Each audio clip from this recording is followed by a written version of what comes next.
Thomas the Rhymer, or sometimes called True Thomas, and he was a seer and a prophet in, I believe, 13th century Scotland.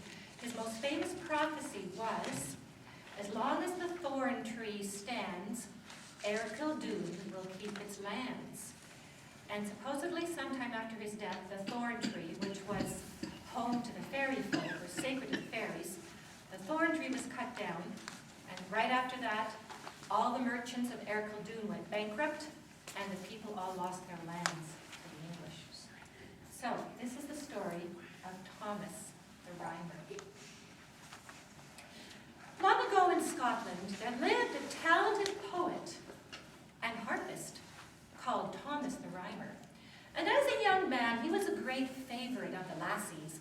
He was always singing their praises on the harp and making up poems in their honor.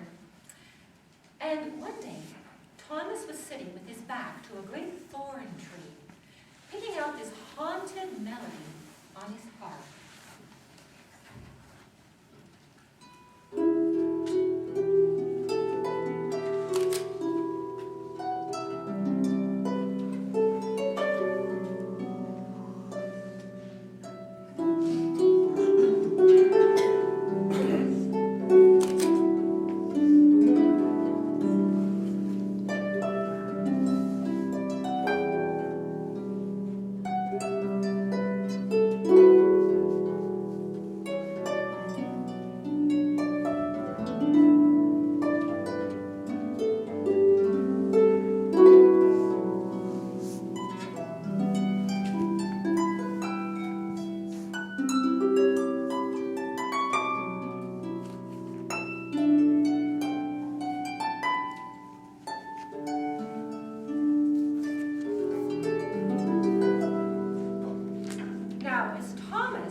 She was dressed in shimmering green, the color of the fairy folk, and she was seated on a milk-white stallion.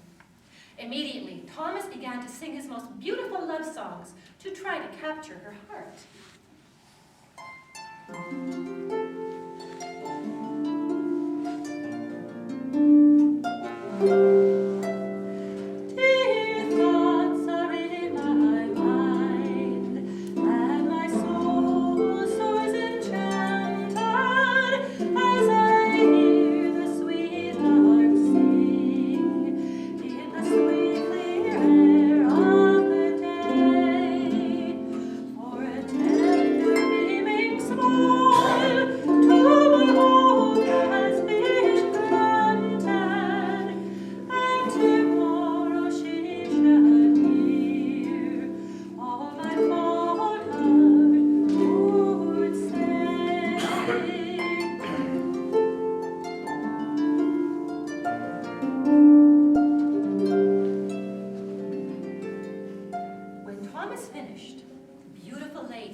Thomas got up sort of shakily to his feet and he said, "Madam, you must be the Queen of Heaven."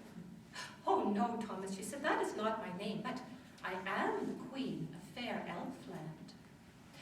I've heard your music and could fain listen to you all day. Now that you've finished, come, you may kiss me, but then you shall have to follow me to Elfland."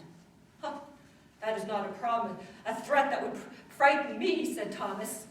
"Ah," said the Queen, "but one kiss of my rosy red lips, and you shall have to serve me for 7 long years, through well and woe, through good times and bad." But the fair Queen already had Thomas under her spell, and so he kissed her long and hard. And then she jumped up on her horse, and Thomas jumped up behind her, and with the bridle jingling merrily, they sped off faster than the wind, over fields and fountains, over moors and mountains.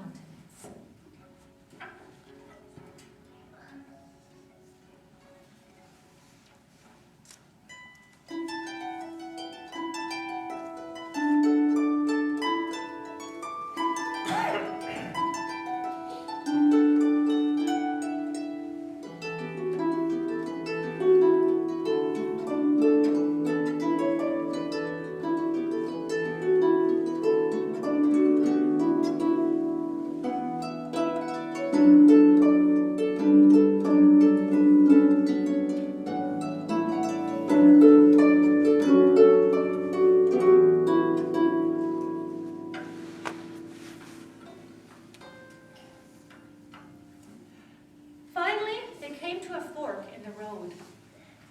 The first road was a narrow, steep path that led up through a stony mountain, beset with thorns and briars.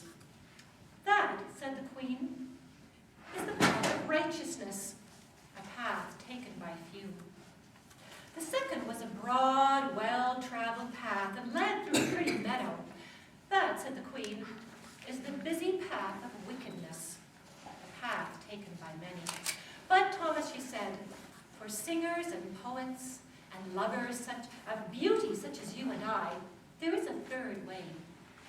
And then she led him down a winding, ferny brae, where soft moss hushed their footsteps, and ferns brushed against their knees. This was the way to Elfland, and they soon arrived in their destination in the deep woods as the murk night was falling.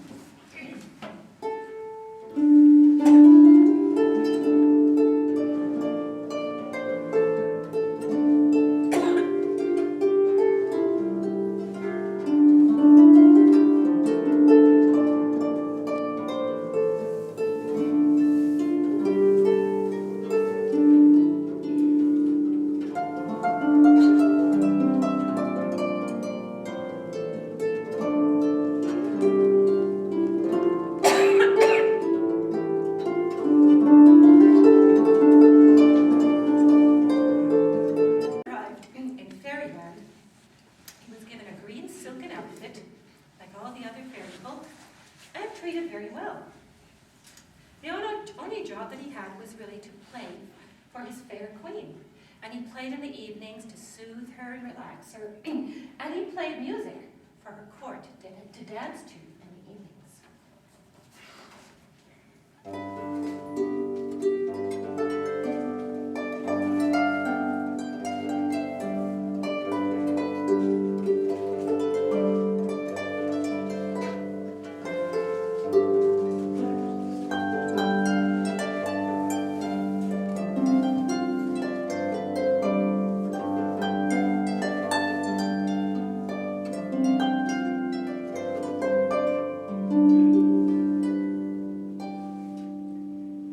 One day, the queen said, Thomas, your 7 years are up.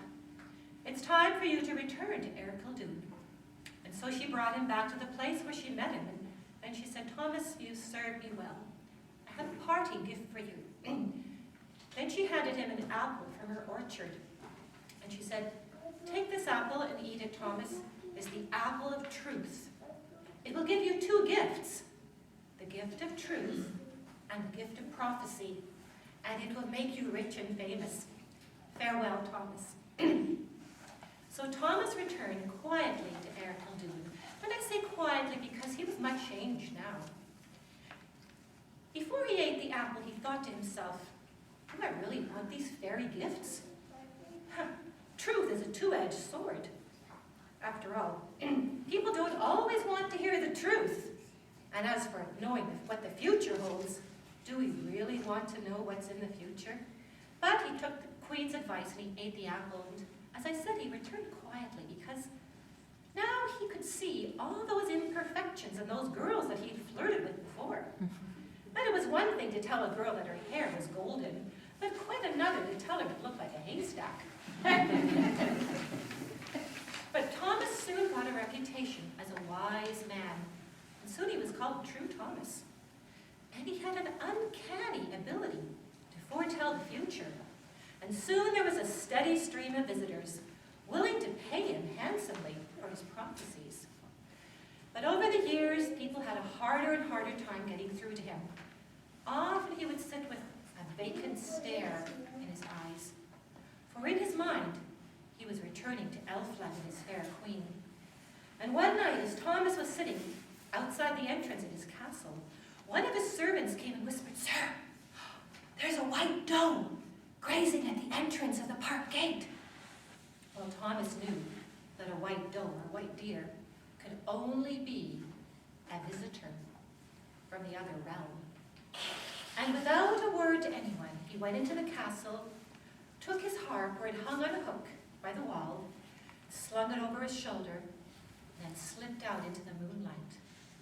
He soon spied the fairy deer, and together the two of them vanished in the night. Thomas the Rhymer was never seen or heard of again, but his prophecies are